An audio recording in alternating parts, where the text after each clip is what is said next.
अगर परमेश्वर ने यह कहा कि तुम लोग जाओ और सब जातियों के लोगों को चेला बनाओ, तो ये किसके फायदे के लिए है? कैसे तुम्हारा फायदा कैसे होगा? ये तो काम मिला तुम्हें, फायदा कैसे?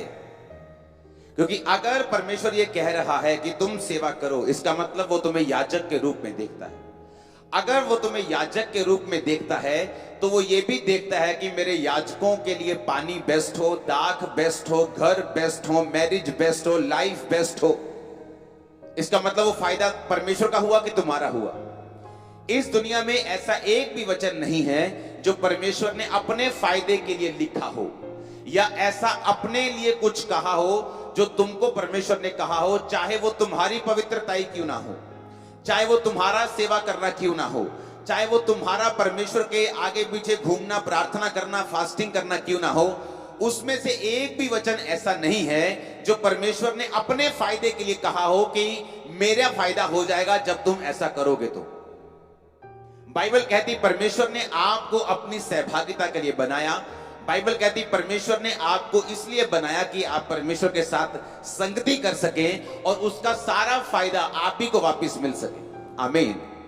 अब अगर परमेश्वर आपको कोई भी वचन कहता है, जिस तरह उसने स्वर्ग पे जाते वक्त कहा था कि अब तुम सब जातियों को चेला बनाओ, बाप बेटा पवित्र आत्मा के नाम से उन्हें बैप्टाइज करो, और बातें जो मैंने तुम्हें शुरू से लेकर मानना सिखाई उन्हें मानना सिखाओ, और देखो जगत के अंत तक मैं तुम्हारे साथ हूं।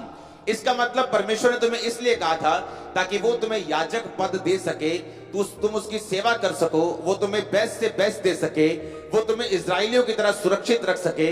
इजरायली जो खुदाबंद की सेवा करते थे, बाइबल कहती है दिन को बादल, रात को आग का खंभा बन के वो उनकी रक्षा करता था, उसी तरह वो तुम्हारे घरानों को सुरक्षित रखेगा। बाइबल कहती परमेश्वर ने सोना और चांदी निकाल कर लेके आया, उसी तरह वो तुम्हारी फाइनेंस की सप्लाई को पूरा करेगा।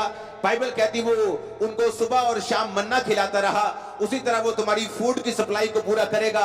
बाइबल कहती कोई भी दुश्मन, कोई बड़ा राजा ऐसा नहीं था जो उनको हरा सका। परमेश्वर तुम्हारे दुश्मनों से तुम्हारी सुरक्षा करेगा और तुम्हें जिताएगा। ये सारे वायदे इजरायलियों के साथ थे, बाइबल कहती है, और परमेश्वर ने इजरायलियों को अपनी सेवा करने के लिए चुना था। इसलिए परमेश्वर ने कहा था यहोशू को, और यहोशू ने लोगों को कि तुम चुन लो तुम किसकी सेवा करोगे। उसने याजकों को नहीं बोला था, सब लोगों को बोला था कि तुम चुन लो तुम किसकी सेवा करोगे, लेकिन मैं तो अपने घराने समेत यहोवा की सेवा करूंगा। आमीन। और सबको बोला था, उसने सिर्फ याजकों को नहीं बल्कि सबको बोला कि तुम चुन लो तुम किसकी सेवा करोगे, लेकिन मैं तो अपने घराने समेत यहोवा की ही सेवा करूंगा। लेकिन इसका मकसद परमेश्वर को फायदा पहुंचाना नहीं। जब ये मेंटालिटी से हम आजाद होंगे कि हम परमेश्वर के आगे आगे भागे, वो हमारे पीछे पीछे भाग रहे कि हम उसकी सेवा करें, ये सही गवाही नहीं। कि मैं सेवा नहीं करता, प्रभु मेरे पीछे पीछे भागता था कि सेवा कर, ये राइट टेस्टिमनी नहीं। वो सेवा परमेश्वर इसीलिए कह रहा है कि तुम बचे रहो, तुम्हारा घराना बचा रहे। आमीन।